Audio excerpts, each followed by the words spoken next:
We can all agree, this is fun to ride. But is it just a gimmick, or is it a useful mode of public transportation? Pretend you're a transportation planner tasked with improving transit in a mountainous part of a city. A train is not very practical. It's just too steep. You could run a funicular, but that's low capacity. This is a densely populated area. Do you just run more buses? Well, with all the twisty and narrow streets, that's going to lead to more congestion, not to mention pollution. So what do you do? Well, this is a problem that transportation planners from many cities around the world have been confronted with. And especially in Latin American cities, one solution has become more and more popular. Today, I am in Mexico City to try it out for myself. Hey everybody, welcome to a brand new Trains Are Awesome video. I'm Tom and I'm in Mexico City, specifically at Indios Verdes station, which, you know, Mexico City itself is just a transportation heaven. There's so many different modes, and here at Indios Verdes, a lot of those come together. So you've got the metro, the bus, and what we're riding today, cable cars.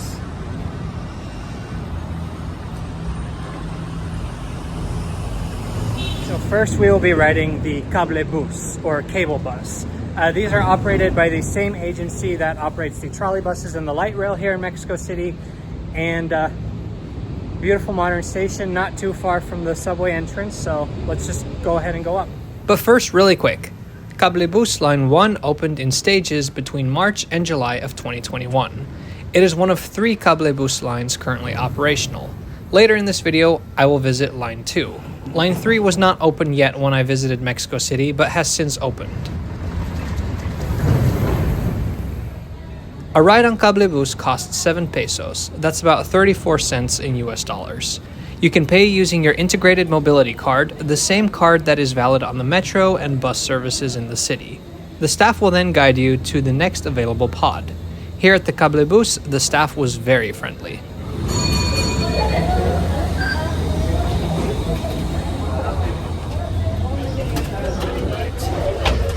We are on the Cablebus. Paid for it with this, 7 pesos. Let's go. If you asked me like my Mexico City bucket list, this was definitely on top. I'm on this trip with my good friend Nonstop Eurotrip. Definitely go check out his channel. We both agreed that the cable cars were our favorite part of our trip to Mexico City. Well, other than just hanging out, eating great food, and wandering around the city in search of churros.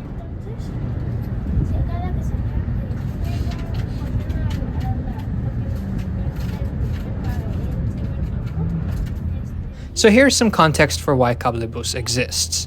The neighborhoods on these hills have traditionally been underserved, both politically and economically.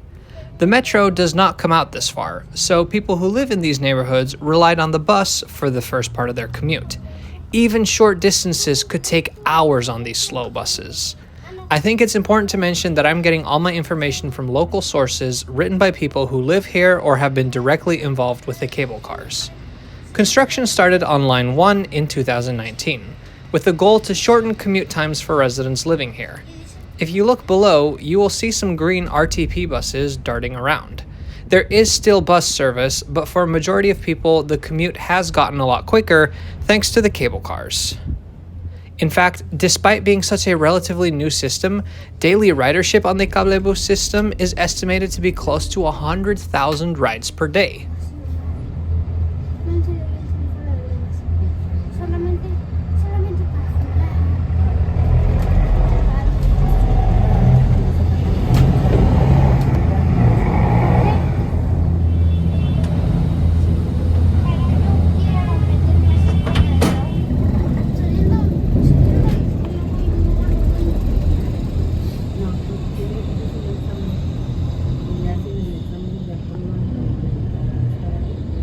Honestly, when you're just down in the city, you kind of don't get a sense of how spread out it really is, but up here, it's insane. Line 1 was built by Doppelmayr. The sky blue cabins feature wooden benches inside, and they've actually won a design award. Now we are gliding over the National Polytechnic Institute, recognizable by the dismantled Airbus A320 sitting out front. This plane was donated to the school in 2015 to let the engineering students take it apart. Now, cable cars are often associated with mountains, but they do have a place in cities too. By the way, technically we should be calling these aerial gondolas. An aerial gondola detaches at a station from the cable so that it can slow down. The cable they're attached to is always moving at the same speed, and this is different from, say, an aerial tramway where the cabin is permanently attached to the cable. Anyways, technical stuff aside, some people see these cable cars as gimmicks or gadgets, something you can impress investors with, but that take away from actual transportation funding.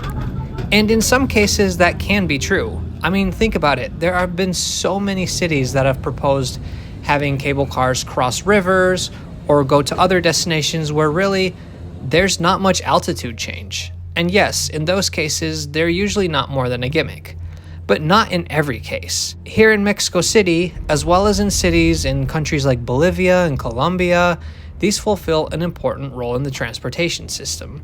I've already mentioned this, but ridership on Cablebus is high. These gondolas are able to easily overcome height differences, and they require relatively less construction compared to a full metro line, perfect for very hilly areas like this.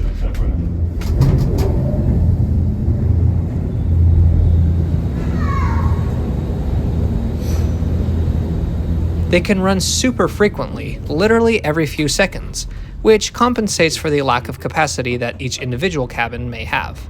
The Cablebus has brought additional benefits as well, but I will discuss those when we ride Line 2 in a little bit.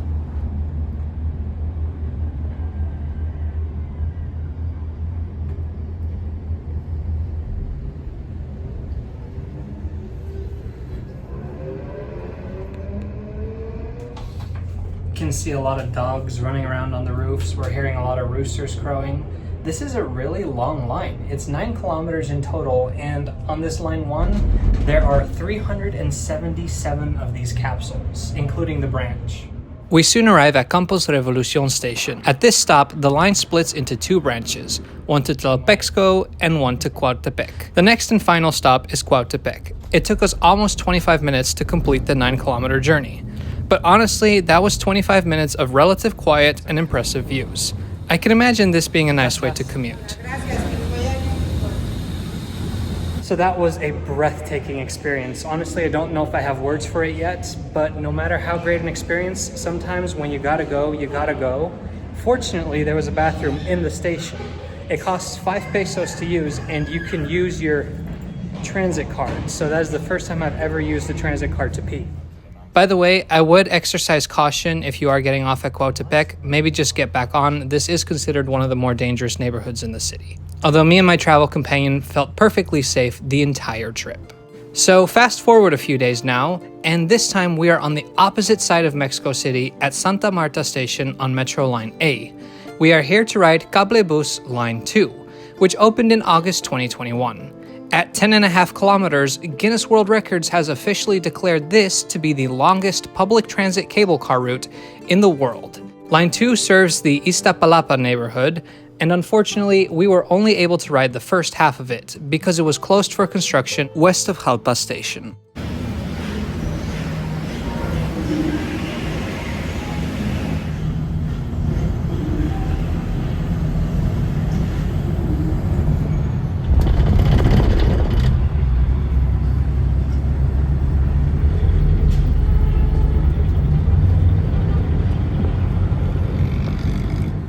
The cable cars have additional benefits besides just shorter commute times. They have contributed to a greater sense of safety in the places that they serve. For example, people have reported feeling more comfortable visiting the markets located around the stations, even at night. And it has also led to more local tourism, with businesses along the lines receiving more foot traffic. It has also attracted more international tourists, like us. It is a great and affordable way to see the city, especially parts of the city that are not usually at the top of tourists' to-do lists here. Some Western tour companies are capitalizing on this. Come see Mexico City from a new perspective, they'll say, and then charge a lot of money. Or even worse, there are companies that will take you to see the wealthy parts of the city and then take you on the cable cars so you can, quote, see the contrast. That's just not cool, in my opinion. When you ride these cable cars, you should be respectful. For example, you should always listen to the staff. Sometimes they tell you to move seats to balance out the pods. Don't get in the way of people using the cable cars for their commute either. And if you want a tour, pick one of the many great local ones that are available. Now there is one issue that comes up: privacy. These cable cars soar right over people's roofs. I can imagine that would feel like a privacy violation. Well, the Mexico City government had a creative solution for that. They encouraged locals to paint colorful murals. There are more than 900 murals along Line 2 meant to capture your attention, so you're focused on that. The diverse display of colors makes an already awesome trip even more breathtaking. Anyway, soon we arrive at Jalpa. Now, normally this is where the line is split into two sections and you have to transfer from one cabin to the other. However, in our case, the second half of the line was closed, so Jalpa was as far as we went on the Cable Bus. Not to worry though, the video is not over.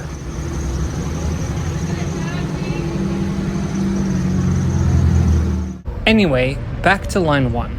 We're almost back to Indios Verdes, about to ride yet another cable car line. Right here in Indios Verdes, there's another cable car, a completely separate system that we can also take. We're looking for Mexicable, the other cable car system. It's not an easy thing to find here at Indios Verdes, especially because Mexicable is not on Apple Maps like the Cable Bus is.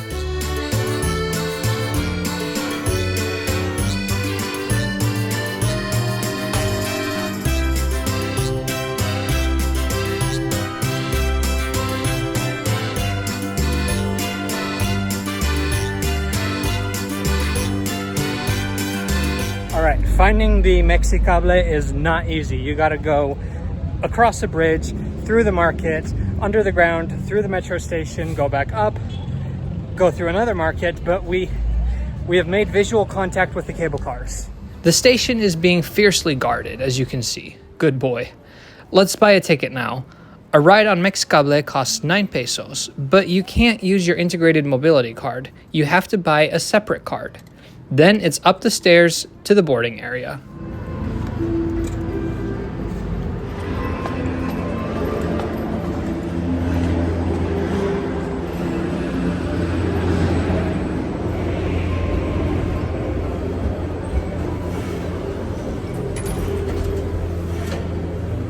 Mexicable opened in 2016, 5 years before Cable Bus. There are two lines, Lines 1 and 2. A third one is under construction. We are now riding Line 2 in its entirety, from Indios Verdes to Hank Gonzalez, where we will transfer to Line 1. Mexicable is run not by Mexico City, but by the neighboring state of Mexico. The state of Mexico has a population of almost 17 million, and is home to many people who commute to the city for work. If you've seen my video on bus rapid transit in Mexico City, it's very similar. Metrobus runs BRT in Mexico City, Mexibus runs BRT in the state of Mexico. In fact, the card that we just bought for Mexicable can also be used on Mexibus.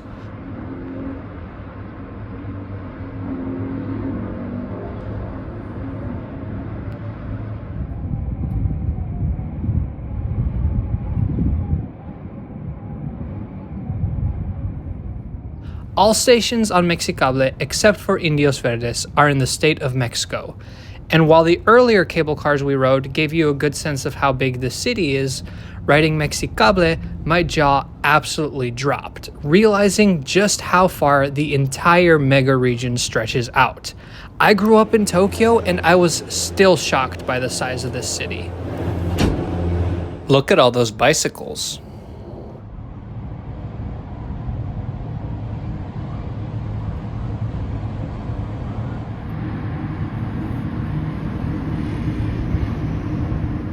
We have to transfer 2 times while riding Line 2 to Hank Gonzalez. These transfers are very easy. All you have to do is walk a few meters to the next bay. There's never any steps or anything.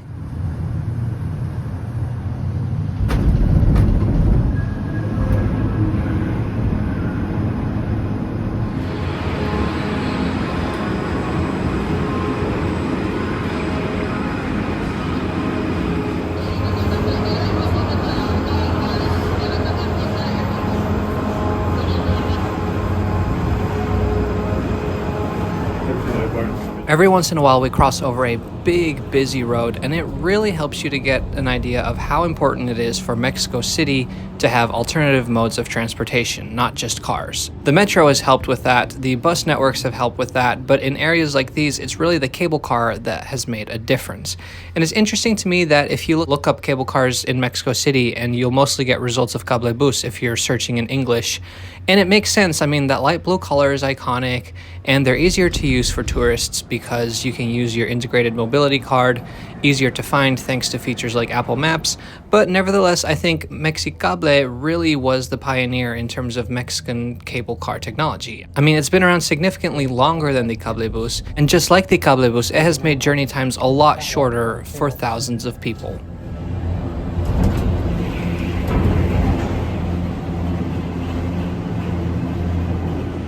Alright, so we are on the green line of the Mexicable. I mean, finding it was pretty hard, but then buying a ticket was easy. We had to climb up 4 flights of stairs, and now we're on it. It's definitely a more basic capsule. I mean, these benches are aluminum, I think. The amount of mountains that we've just crossed, it's insane. We're in the state of Mexico right now, so this is definitely more suburban, more industrial. We're getting farther and farther away from the city. It just never ends. The houses never end. The streets, there's staircases everywhere. It's such a fascinating sight to behold. The one thing is, these feel a little bit scarier. First of all, you can really hear the wind, like you can hear it right now. Well, that's a rooster, but you can also hear the wind. And worse, when we arrive into stations, it does this big lurch, like you just swing forward. It's definitely putting a little bit of a carnival ride into your commute. So we're coming up on station number 5 now, and this is once again a transfer station. So it's all the green line, it's one line, but the capsules don't go all the way, so we have to transfer between pods here.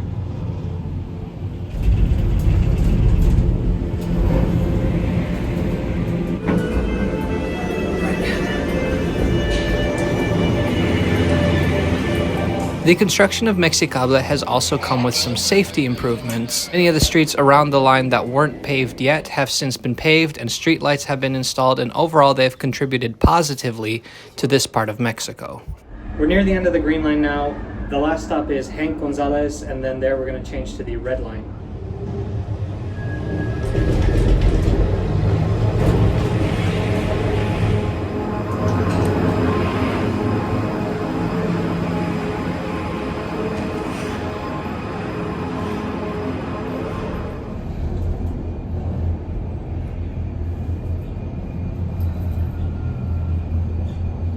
So we're only on this one for about 1 stop or 7 minutes, and then we can change to the Mexibus bus rapid transit system. This has just been such an amazing experience. If there's one thing you do in Mexico City, ride the cable cars.